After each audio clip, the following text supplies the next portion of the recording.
Tense, heading দিয়ে দাও tense. তোমাদের ক্লাস 10-এ টেন্স, ডিটারমিনার্স এগুলি রয়েছে, subject, verb, concord, yes or no? তো tense is very important chapter, কারণ আমরা যখন ফিল ইন দ্য ব্ল্যাঙ্কস করি, কমন এরর্স করি, সেন্টেন্স ইমপ্রুভমেন্ট করি, তো আমাদের টেন্স যদি জানা না থাকে we will get a lot of problem to understand, yes or no? তো তার জন্য আমাদের টেন্সের পোর্শনটা ভালো করে জানতে হবে, পড়তে হবে। তো can you tell me what would be the definition of tense? Do have any idea? আচ্ছা, আইডিয়া আছে? টেন্স মানে হচ্ছে কি, এটা হেডিং দিয়ে দাও। টেন্স হচ্ছে ভার্বেরই ফর্ম। কিসের ফর্ম? লিখতে পারো, tense is a form of a verb. ঠিক আছে, টেন্স কি? ভার্বেরই form. So you can write tense is a form of a verb. Okay, now we need to understand how many forms are there, yes or no? কয়টা form আছে আমরা দেখে নিচ্ছি। এখানে দেখো 5টা ফর্ম আছে। একটা হচ্ছে V1, একটা হচ্ছে V2, V3, ফোর্থ ফর্ম, একটা হচ্ছে ফিফথ। এই যে V1 যে ফর্মটা আছে এটাকে প্রেজেন্ট ফর্ম বলা হয়, আর V2কে আমরা কি বলি? পাস্ট। V3কে আমরা কি বলবো? Past participle. V4কে আমরা কি বলবো রে? Present participle.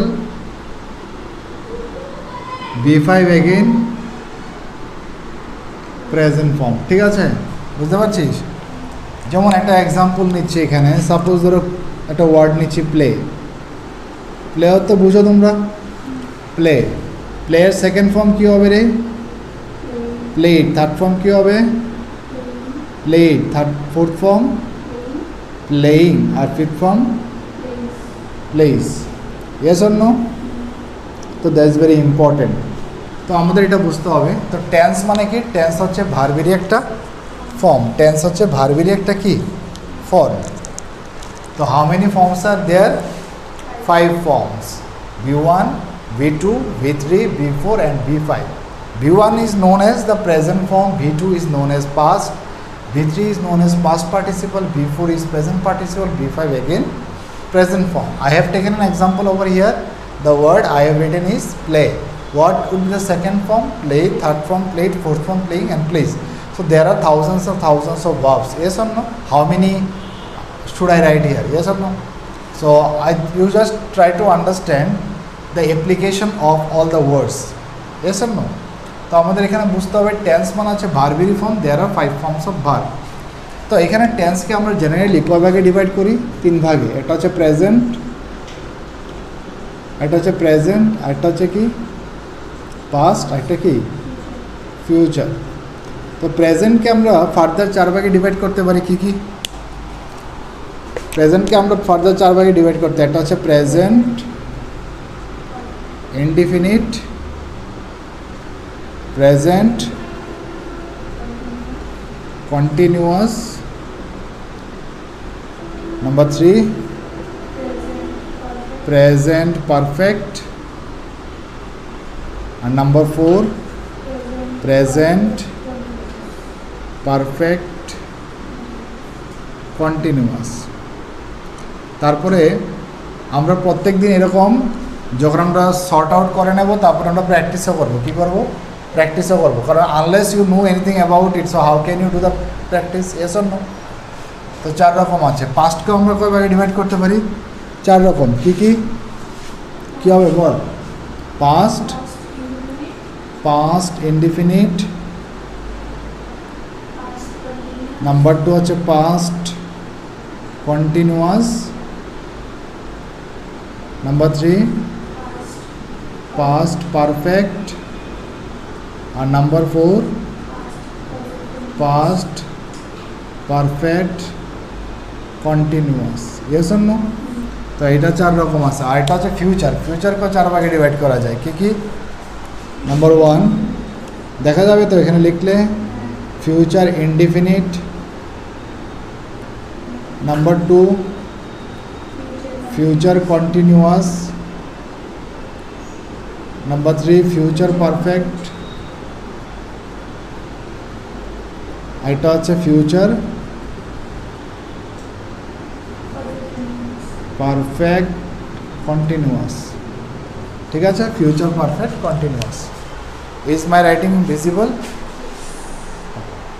Now fine. So did you understand as of now what I discussed? So tense is a form of a verb. Then I told you how many forms are there? 5 forms. Then I told you what tense কে আমরা generally categorise করতে পারি 3 রকম, divide করতে পারি আমরা 3 রকম, present, past, এটা হচ্ছে ফিউচার। তো প্রেজেন্টকে আমরা ফার্দার 4 রকম ডিভাইড করেছি, পাস্টকে 4 রকম, ফিউচারকে 4 রকম। বুঝতে পেরেছো এতটুকু? Now let me tell you something which is very important. তো আমরা আজকে শুরু করো প্রেজেন্ট ইনডিফিনিট থেকে। তো হেডিং দাও প্রেজেন্ট ইনডিফিনিট টেন্স। তো হেডিং দিয়ে দাও present indefinite tense.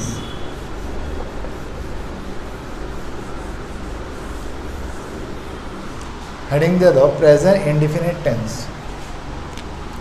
Present indefinite tense. Now present indefinite tense বলতে আমরা কি বুঝি? What do you understand by the term present indefinite? Could you tell me something? দেখো প্রেজেন্ট মানে কি? প্রেজেন্ট তো বুঝো বর্তমান, যেটাকে আমরা বলি present, right now the situation. Indefinite কথার অর্থ কি? ইনডিফিনিট কথাটা হচ্ছে যেটা পার্মানেন্ট অ্যাকশনকে বোঝাবে। কি?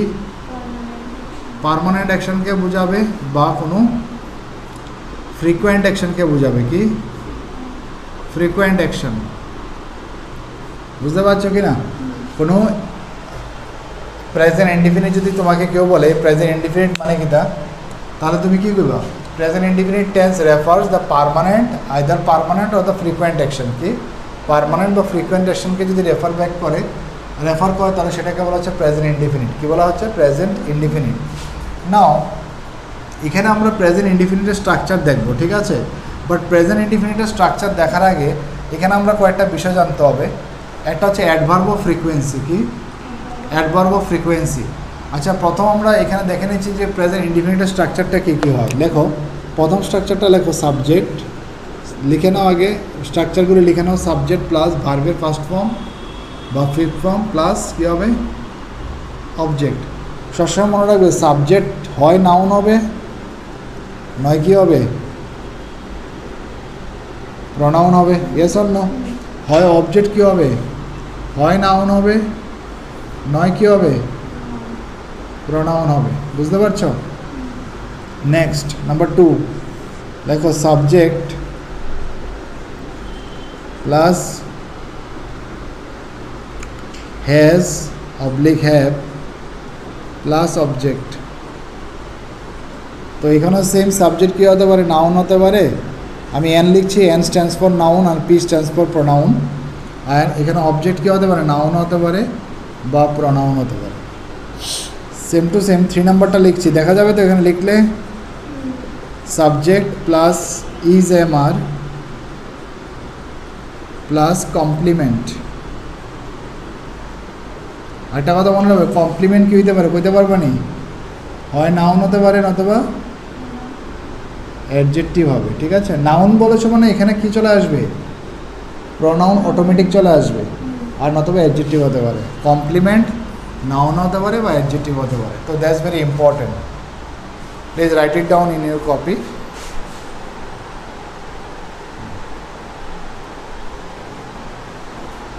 এতটুকু পর্যন্ত বোঝা গিয়েছে? ওকে, নাও এখানের মধ্যে আমি প্রথম স্ট্রাকচারটা নিয়ে আলোচনা করছি। Subject plus V1 oblique V5 plus object. এটা একটু আলোচনা করে দিচ্ছি। দেখো, আচ্ছা এখানে আমি এগুলি মুছলে তো বুঝতে পারবে না। বুঝতে পারবো তো এগুলি মুছে নিলে? ওকে, আচ্ছা আমি এটা রাখছি আপাতত, যাতে বুঝতে পারো ভালো করে।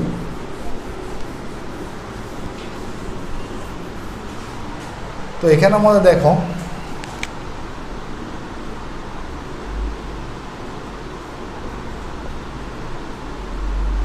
ওকে দেখো এখানের মধ্যে প্রথম স্ট্রাকচারটা কি আছে? সাবজেক্ট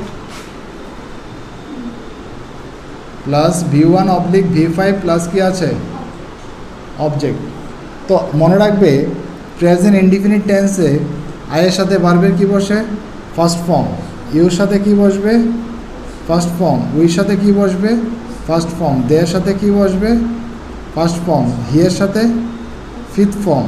শিয়ের সাথে ফিফথ ফর্ম। যে কোনো নামের সাথে ধরো রাম, কি বসবে? Fifth form. ঠিক আছে? যেমন এখানে আমি ওয়ার্ডটা লিখেছি প্লে। কি লিখলাম? প্লে। তাহলে আমি যদি বলি আমি প্রত্যেক দিন খেলি, আমি খেলি কী হবে? I play. আমি খেলি মানে আই প্লে। তুমি খেলো, ইউ প্লে। আমরা খেলি, উই প্লে। তারা খেলে, দে প্লে। সে খেলে, he plays. She plays. Ram খেলে, রাম প্লেজ। তাহলে মনে রাখতে হবে প্রেজেন্ট ইনডিফিনিটে যেমন আই প্লে, ইউর সাথে কী হবে? You play. We play. They play. He কী হবে? প্লে হবে না প্লেস হবে? Plays. She plays. Ram plays. বুঝতে পারছিস? তো এটা মনে রাখতে হবে। ঠিক আছে? এটা মাথায় রাখতে হবে যে আয়ের সাথে ভার্বে ফার্স্ট ফর্ম বসে, ইউর সাথে ভার্বে ফার্স্ট ফর্ম বসবে। ঠিক আছে? দ্যাট মিনস আয়ের সাথে ফার্স্ট ফর্ম, ইউর সাথে ফার্স্ট ফর্ম, উইর সাথে ফার্স্ট ফর্ম, দেহের সাথে ফার্স্ট ফর্ম, হি শি। আর যে কোনো থার্ড পার্সন সিঙ্গুলার হলে ভার্বের লগে কী বসবে? Fifth form. যেমন হি হচ্ছে থার্ড পার্সন সিঙ্গুলার, শি কি থার্ড পার্সন সিঙ্গুলার, এটা কি একটা নাম, এটা থার্ড পার্সন সিঙ্গুলার, তাহলে কী বসবে? ভার্বের ফিফথ ফর্ম বসবে। বুঝতে পেরেছ তোরা? Very good. এখন ওয়ার্ড তো আমরা হাজারও নিতে পারি, যে কোনো ওয়ার্ড। কুকও নিতে পারি, বয়েল নিতে পারি, রাইট লিখতে পারি না? যেমন আই এর সাথে আমি লিখি, কী হবে? I right. তুমি লেখো, ইউ রাইট। আমরা লিখি, উই রাইট। তারা লেখে, দে রাইট। সে লেখে, he writes. She rights. Ram লেখে, রাম রাইটস। বুঝতে পেরেছিস? আমি যদি আরেকটা ওয়ার্ড নিই, speak. I speak, you speak, we speak, they speak, he speaks, she speaks, Ram speaks. বুঝতে পেরেছ? Very good. নাও এখানের মধ্যে আমরা একটা জিনিস বুঝতে হবে, এই স্ট্রাকচারের মধ্যে একটা জিনিস আমাদের বুঝতে হবে, এটা হচ্ছে কি অ্যাডভার্ব অফ ফ্রিকোয়েন্সি। কী বুঝতে হবে? হ্যাঁ, এটা হেডিং দাও, অ্যাডভার্ব অফ ফ্রিকোয়েন্সি।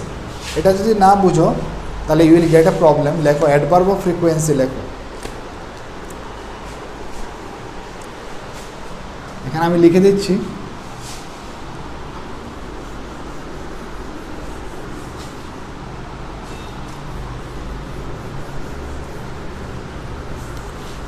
লেখো অ্যাডভার্ব অফ ফ্রিকোয়েন্সি, হেডিং দাও। দেখো অ্যাডভার্ব এখানে লেখলে দেখা যাবে তো? Adverb of frequency.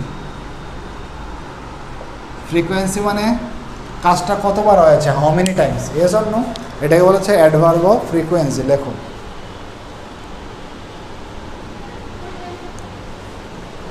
লেখো। অ্যাকচুয়ালি অ্যাডভার্ব অফ ফ্রিকোয়েন্সি দুই ধরনের হয়। একটা হচ্ছে ডেফিনিট অ্যাডভার্ব অফ ফ্রিকোয়েন্সি, একটা কি ডেফিনিট অ্যাডভার্ব অফ ফ্রিকোয়েন্সি, আরেকটা হচ্ছে কি ভাই ইনডেফিনিট অ্যাডভার্ব অফ ফ্রিকোয়েন্সি। এখন ডেফিনিট অ্যাডভার্ব অফ ফ্রিকোয়েন্সি কী কী আছে, ইনডেফিনিট অ্যাডভার্ব অফ ফ্রিকোয়েন্সি কী কী আছে, টেবিলটা আমি বানিয়ে দিচ্ছি। লেখো, যেমন ডেইলি, এভরিডে,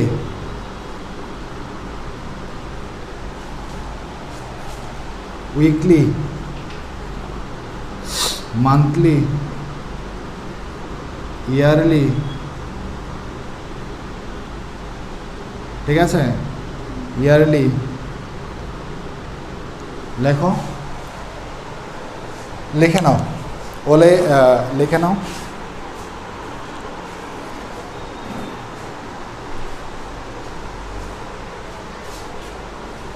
ইয়ারলি লিখেছিস? Annually, annually, biannually, biannually, biannually, এগুলি আসবে না জানি তোমাদের। আচ্ছা, আপাতত এতটুকু লিখে নাও। আর ইনডেফিনিট অ্যাডভার্ব অফ ফ্রিকোয়েন্সির মধ্যে লেখো always, never, seldom, seldom, or never, seldom, if ever, rarely, barely, scarcely, hardly, ঠিক আছে, sometimes,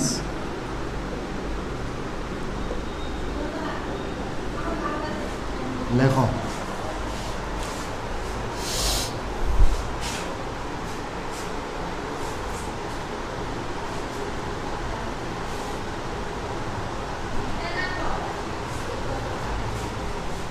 frequently, often, frequently, often, ঠিক আছে।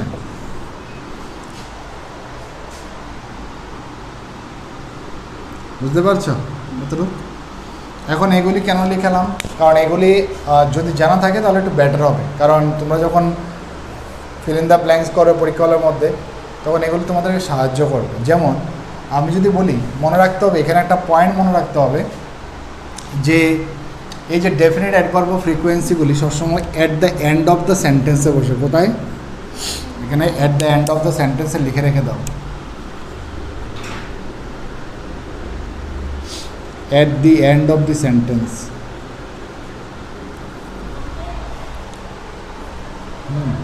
Okay. লেখো at the end of the sentence. আর এই যে ইনডেফিনিট অ্যাডভার্ব অফ ফ্রিকোয়েন্সিগুলো দেখতে পাচ্ছ, এগুলি বসে কোথায়? এগুলি বসবে, আমি এদিকে লিখে দিচ্ছি, বিফোর দ্য মেইন ভার্ব। কী বসবে? বিফোর দি মেইন ভার্ব, লিখে নাও, before the main verb, before the main verb, ঠিক আছে, লিখে নাও।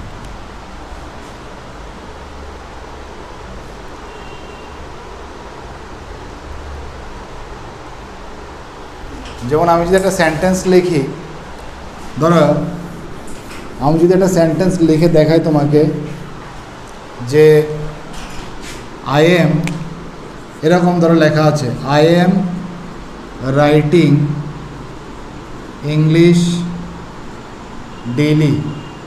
সেন্টেন্সটা ভুল আছে না ঠিক আছে? দেখো তো, I am writing English daily, তার মানে যখনই তুমি দেখবা অ্যাডভার্ব অফ ফ্রিকোয়েন্সি দেওয়া আছে, এখানে কি ডেইলি, ডেইলি ওয়ার্ডটা দেওয়া আছে না? তো ডেইলি ওয়ার্ডটা কি? Definite adverb of frequency. যখনই দেখবে এরকম daily, everyday, monthly, yearly, weekly, annually, biannually, biannually. Biannual মানে কি? তা বছরে দুইবার, বছরে দুইবার। আর বাই অ্যানুয়ালি মানে কি? তা 2 বছরে একবার। বাই অ্যানুয়াল মানে হচ্ছে বছরে দুইবার হইব। আমরা যে বলি the program will be conduct বা the exam will be conducted biannually, মানে বছরে দুইবার এক্সাম হবে। আর বাই অ্যানুয়ালি মানে কি? বছরে একবার। The exam will be conducted biannually, ই লেখা থাকলে 2 বছরে একবার। তো I am writing English daily, এখানে কি লেখা আছে? Adverb of frequency, daily. যখনই দেখবে ডেইলি লেখা আছে, তো এটা কোন টেন্স আছে? আই এম রাইটিং, এটা কন্টিনিউয়াস টেন্স আছে। কোন টেন্সে? তো কন্টিনিউয়াসে আমরা রাখতে পারবো না, কারণ ডেইলি আছে। তো যেহেতু ডেইলি আছে, এটাকে আমরা প্রেজেন্ট ইনডিফিনিটে রাখবো। কিসে রাখবো? হ্যাঁ, তো প্রেজেন্ট ইনডিফিনিট রাখলে আই এম রাইটিং হবে নাকি আই রাইট ইংলিশ ডেইলি হবে? আই রাইট ইংলিশ ডেইলি, এটা হবে কারেক্ট। অনেক সময় তোমাদের ফিল ইন দ্য ব্ল্যাঙ্কসের মধ্যে এরকম ডেইলি থাকবে, এরকম ব্ল্যাঙ্ক চিহ্ন দিয়ে দেবে, এম রাইটিং হবে না রাইট হবে, তো তোমাকে ডিফাইন করতে হবে, তো ক্লিয়ারিটি থাকতে হবে। তো টেন্স থেকে অনেক গ্যাপিং থাকবে, ঠিক আছে? তো ধীরে ধীরে বুঝতে থাকো। যেমন একটা কোশ্চেন দিচ্ছি, লেখো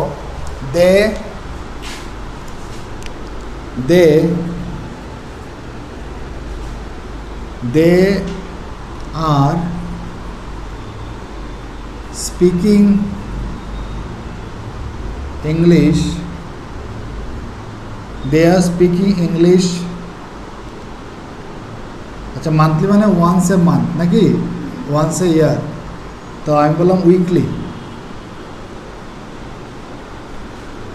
ওয়ান্স এ উইক, সপ্তাহে একদিন। উইকলি মানে কি সপ্তাহে একদিন। তাহলে they are speaking English weekly, তো উইকলি কি একটা অ্যাডভার্ব অফ ফ্রিকোয়েন্সি।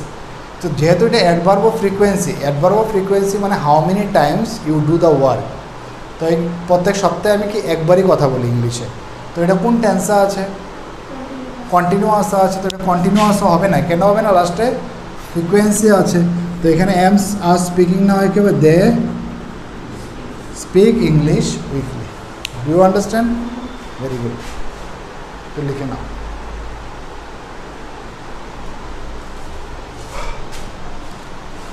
আচ্ছা, অনেক সময় তোমাকে কি করবে, এরকম দেবে মাই ফাদার, এমনি লিখে দেবো my father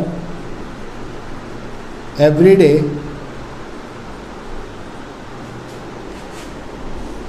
is reading newspaper. বুঝতে পারছো তো? My father everyday is reading newspaper হয়তো এরকম দিয়ে দিব তোমার। বা দেখো, আমরা যদি প্রত্যেকটা মিস্টেক ইজিলি বের করতে পারি তাহলে we can easily do the feel in the blank, sentence improvement করতে পারবো কিনা, তার জন্য বেসিক থেকে শিখতে হবে। তো my father everyday is reading newspaper সেন্টেন্সটা ঠিক না ভুল? প্রথম তো দেখো এভরিডে ওয়ার্ডটা আছে, তো এভরিডে ওয়ার্ডটা কি একটা অ্যাডভার্ব অফ ফ্রিকোয়েন্সি, এবং এভরিডে ওয়ার্ডটা কোথায় বসবে? At the end of the sentence. তো এখানে এটা ভুল হয়েছে, তো এভরিডে ওয়ার্ডটা সবাই লাস্টে চলে যাবে, এখানে হবে এভরিডে। Yes or no? এবার যেহেতু এখানে এভরিডে লিখছি আমরা, তার মানে এটা কোন টেন্সে আছে? My father is reading continuous টেন্সে আছে। এটা কন্টিনিউয়াস হবে না, এটা কিসে হবে? প্রেজেন্ট ইনডিফিনিট হবে। কিসে হবে? Present indefinite. তো এখানে ইজ রিডিং হবে নি, তো মাই ফাদার রিড হবে না রিডস হবে? Reads newspaper everyday. That would be correct answer. এতটুকু পর্যন্ত বোঝা গিয়েছে? Very good. ওকে, আরেকটা এক্সাম্পল দিয়ে দিই। যেমন ধরো ইনডেফিনিটতে একটা এক্সাম্পল নিই, ঠিক আছে? যেমন অলওয়েজ আছে, নেভার আছে। আচ্ছা, একটা কথা মনে রাখবে, এখানে নেভার থেকে শুরু করে হার্ডলি পর্যন্ত এগুলি সব নেগেটিভ ওয়ার্ড, ঠিক আছে? নেভার বলো, seldom or never, seldom if ever, rarely, barely, scarcely, hardly, ঠিক আছে? এগুলি সব কি ওয়ার্ড? নেগেটিভ। এই সবগুলি কথার অর্থ কী হবে? নট। কী হবে? কী হবে? নট। আচ্ছা, তো এগুলিকে আমি সেমি ইনভার্সন করে দেখাবো। সেমি ইনভার্সন আমরা কীভাবে ব্যবহার করি, তো প্রত্যেকটা জিনিস জানতে হবে। তোমরা ক্লাস 10-এ পড়ো, তো you have to know all the concept. তো এখানে অলওয়েজ আছে, তো অলওয়েজটা আমি একটা এক্সাম্পল দিতে আসছি। দেখো, আমি যদি বলি my mother is cooking always, সেন্টেন্সটা ঠিক আছে না ভুল আছে? My mother is cooking always, আগে এটা ঠিক না ভুল? ভুল আছে। আমি কি তা কইছি? ইনডেফিনিট যতগুলি অ্যাডভার্ব অফ ফ্রিকোয়েন্সি আছে এগুলি কই পাবো? Before the main verb. এখানে মেইন ভার্ব কোনটা? ইজ হচ্ছে হেল্পিং ভার্ব, কুকিং কি এখানে মেইন ভার্ব।